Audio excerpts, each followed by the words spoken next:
आ जाइए समझते हैं परागण की एक और विधि, जल परागण के बारे में। जिस तरीके से हमने पढ़ा है कि जो परागण होता है वो 3 तरीके का होता है। एक होता है आपका, कल हमने पढ़ा था वायु परागण, कल वायु परागण के पुष्पों की विशेषता हमने पढ़ा था। आज हम पढ़ने वाले हैं किसके बारे में, जल परागण के बारे में। अब कभी भी अगर आपके दिमाग में या कभी भी कोई पूछे कि जल परागण किसमें होता है, 2 पौधों का नाम जीवन भर याद रखिएगा, क्योंकि किसी भी कंपटीशन के एग्जाम में 2 नाम पूछे जाते हैं। एक नाम होता है भाई मेरे वैलिशनेरिया, बिल्कुल मत भूलिएगा, वैलिशनेरिया, और एक इसी से संबंधित नाम है जिसका नाम होता है हाइड्रेला। 2 पौधों के नाम तो आप कभी भी नहीं भूलेंगे यदि आप जल परागण पढ़ रहे हैं। यानी कि अब 2 पौधे का नाम जीवन भर याद रखिएगा, एक होता है वैलिशनेरिया, एक होता है हाइड्रेला, जो कि जल परागण की जान है। क्योंकि जल परागण में किसी से सवाल कुछ भी विकल्प में पूछा जाना है तो वह इन दोनों के अलावा किसी से नहीं पूछा जाए। हालांकि बहुत ऐसे पौधे हैं, पहले हम समझते हैं कि जल परागण क्या होता है, लेकिन ये दिमाग में रखिएगा, इसलिए मैंने इसको पहले ही लिख दिया। वैलिशनेरिया हाइड्रेला एक ऐसे पादप है जिसमें जल परागण पाया जाता है। अब हम क्या करेंगे कि जब परागण, यानी कि परागण आप जानते हैं परागकोश से परागकण का वर्तिकाग्र तक जाना परागण कहलाता है। जब परागण जल की सहायता से होता है, जल की सहायता से होता है, उसे हम क्या बोलते हैं, उसे हम जल परागण बोलते हैं। जो हमारा हेडिंग है आज की, पानी के माध्यम से यदि परागकण क्या होता है, वर्तिकाग्र तक जाता है, तो उसे हम बोलते हैं जल परागण। लेकिन अब अगर आप जानते हैं कि पादप 2 तरीके के, जल में रहने वाले पादप 2 तरीके के, एक होते हैं जल प्लवक, ये आपकी बुक का नहीं है, ये धरती के बाहर का है, मतलब खाली आपको समझाने के लिए। एक होता है जल निमग्न, जल निमग्न, ठीक है। अब कहेंगे सर जल प्लवक, प्लवक माने तैरते हुए। कुछ पादप ऐसे होते हैं जो पानी के ऊपर तैरते हुए पाए जाते हैं, तो उनमें जो परागण होता है उसे हम क्या बोलते हैं, जल परागण। पानी की सतह पर तैरने वाले पादपों में जो परागण पाया जाता है उसे हम जल परागण कहते हैं। यदि इसमें जो होता है, यानी कि तैरते हुए में जो परागण होता है उसे हम जल परागण कहते हैं। लेकिन यदि यही कहते वे पौधे जो पानी में पूरी तरीके से डूबे होते हैं, जल निमग्न होते हैं, उनमें जो परागण होता है उसे क्या बोलते हैं, उसे बोलते हैं अधोजल परागण। है जल परागण ही, लेकिन दोनों का मामला अलग अलग होता है। क्योंकि आपने देखा है कि 2 अलग अलग तरीके के पौधे होते हैं, एक पानी में पूरी तरीके से डूबा होता है, एक पानी में पूरा होता है लेकिन उसका पूरा बॉडी जो होती है वो क्या होती है, बाहर होती है, जड़ जमीन के अंदर, और कुछ तना अंदर होता है। बात समझ में आ रही है। तो जल के द्वारा होने वाला परागण जल परागण कहलाता है। जो पादप होते हैं वो 2 तरीके के पाए जाते हैं, एक जल निमग्न, एक जल प्लवक। एक जल प्लवक का मतलब जो पानी के ऊपर तैर रहे होते हैं, उनमें जो परागण होता है उसे हम जल परागण बोलते हैं। जबकि दूसरा जो पानी में डूबे होते हैं, उनमें अगर परागण होता है तो उसे हम अधोजल परागण कहते हैं। अब आ जाओ कहानी सुनते हैं, इनमें क्या होता है, होता कैसे परागण। अब अगर मान लीजिए, अगर हमने मान लेना है ये है पुष्प की एक संरचना। अब हम एक एक करके पढ़ रहे हैं, क्योंकि एक लिंगी का पढ़ रहे हैं, 2 लिंगी तो नहीं पढ़ रहे। अब इधर मान लीजिए ये, इसको हम क्या बोलते हैं, ये कहलाता है हमारा पुंकेसर। आप सभी जानते हैं, पूरी संरचना की बात मैं कर रहा हूं, ये तो परागकोश है, ये पुंकेसर है, और इसको हम क्या बोलते हैं, स्त्री केसर बोलते हैं, स्त्री केसर। अब मान लो ये पौधा पानी में क्या है, डूबा है। ये पौधे मान लीजिए, पूरा स्ट्रक्चर मैंने नहीं बना ऐसा, जब परिपक्व हो जाता है, एक समय आता है जब ये परिपक्व हो जाते हैं, यानी स्त्री केसर भी परिपक्व हो जाता है, पुंकेसर भी परिपक्व। तो जो पुंकेसर होता है वो पानी, अगर ये निमग्न है, अगर ये पानी में डूबा हुआ है, तब तो बात खत्म हो गई। अब ये हम क्या समझ रहे हैं, समझ लीजिए, ये हम समझ रहे हैं जल प्लवक के बारे में।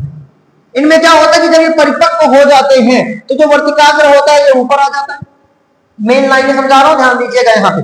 और जो परागकोश होता है, जब यहां से फटता है तो परागकण क्या हो जाता है, निकलता है। आप जानते हैं परागकण यहां से निकलता है। लेकिन यही इसकी मेन लाइन है, जो इनके परागकण होते हैं बेटा, जो जल में तैरने वाले पुष्प होते हैं, उनके जो परागकण होते हैं वो ऐसे होते हैं, लेकिन उनमें धागे जैसी बहुत लंबी लंबी संरचनाएं पाई जाती हैं जो उनको तैरने में क्या करती हैं, मदद करते हैं। और अगर यही वर्तिकाग्र की बात करें तो जो इनका वर्तिकाग्र होता है ये होता है बेटा क्या, चिपचिपा। समझिए, जल में जिन पादपों में जल परागण पाया जाता है उनमें जो वर्तिकाग्र होता है उसमें चिपचिपा तरल पदार्थ पाया जाता है, ताकि जो परागकण आए वो इसको क्या करे, यहां चिपकाने का काम करे। और जो परागकण होता है उसमें धागे की जैसी संरचनाएं पाई जाती हैं जो उसको गति करने में क्या करती हैं, मदद करती हैं। यही नहीं, यहाँ एक और बात है, जो ये परागकण होते हैं जल वाले, जिन पौधों में जल परागण होता है उनके परागकण के चारों तरफ मोम का, किसका, मोम का एक आवरण पाया जाता है। परागकण के चारों तरफ मोम का क्या पाया जाता है, एक आवरण पाया जाता है। कहेंगे क्यों पाया जाता है, तो भाई मेरे हम जानते हैं परागकण के चारों तरफ की जो लेयर होती है उसका नाम क्या होता है, बाहर की लेयर का नाम स्पोरोपोलेनिन नामक पदार्थ से बना होता है जिसे हम बाह्यचोल कहते हैं ना। अब अगर ये पानी के संपर्क में आएगा तो ये फूल जाएगा, और जब परागकण फूल गया उसका अस्तित्व खत्म हो गया।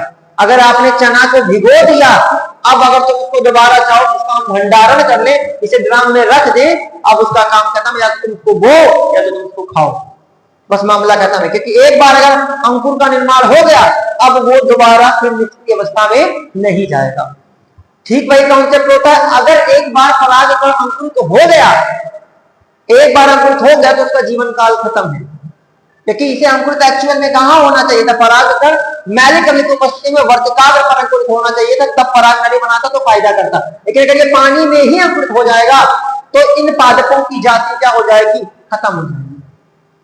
इसलिए जो जल में पादप पाए जाते हैं उनका जो वर्तिकाग्र होता है उसके ऊपर चिपचिपा पदार्थ होता है, और परागकण में पूंछ पाई जाती है। परागकण के चारों तरफ मोम का आवरण पाया जाता है।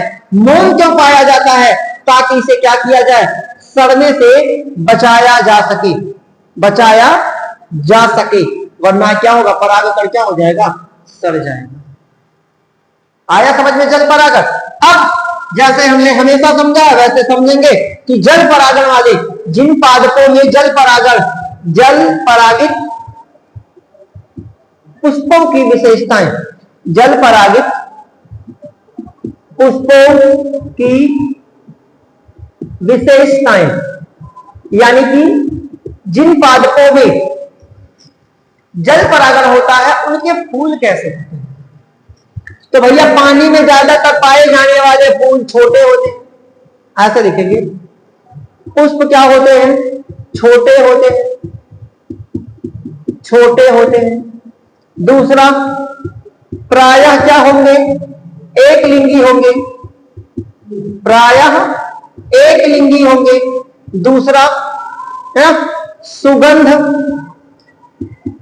सुगंध, मकरंद और गंध उत्पन्न नहीं करते, है ना। आप समझिए, यहां आपके लिए एक नया वर्ड आया होगा सर, मकरंद, है ना। जो खाने वाले चीज, मतलब कुछ फूल ऐसे होते हैं जिनमें खाने वाले भाग पाए जाते हैं। तो भाई देखो, आप या कोई भी जीव है जो फूल की तरफ आकर्षित होगा तो उसके पीछे कुछ ना कुछ तो कारण होगा, चाहे आप कुछ खाने वाला देख के, चाहे कुछ सूंघने वाला देख के, है ना। कुछ ना कुछ तो होना चाहिए, जो कुछ ना कुछ तो उसमें होना चाहिए जिसकी वजह से कीट उसकी तरफ क्या हो, आकर्षित हो। और क्या होगा, परागकण कैसा होगा, परागकण फीते नुमा होगा, फीते नुमा होगा। क्या होगा, ताकि पानी में क्या कर सके, मैंने वो लाइन समझा दी। आगे क्या समझेंगे, वर्तिकाग्र पर, है ना, वर्तिकाग्र पर क्या होगा, चिपचिपा पदार्थ होगा। अब ये मत पूछिए सर क्यों होगा, क्योंकि वो लाइन हमने समझ लिया, पदार्थ पाया जाता है जो परागकण को चिपकाने का काम करता है।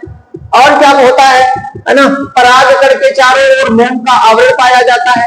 परागकण के चारों ओर मोम का आवरण पाया जाता है, मोम का आवरण होता है, लिख लीजिएगा। समझ आगे बात है। तो ये था आपका जल परागण। सबसे ज्यादा आपसे जो पूछा जाता है वो तो कीट परागण पूछा जाता है, जिसको हम आगे समझेंगे। अभी के लिए आप इसको नोट डाउन करिए, आगे बढ़ेंगे।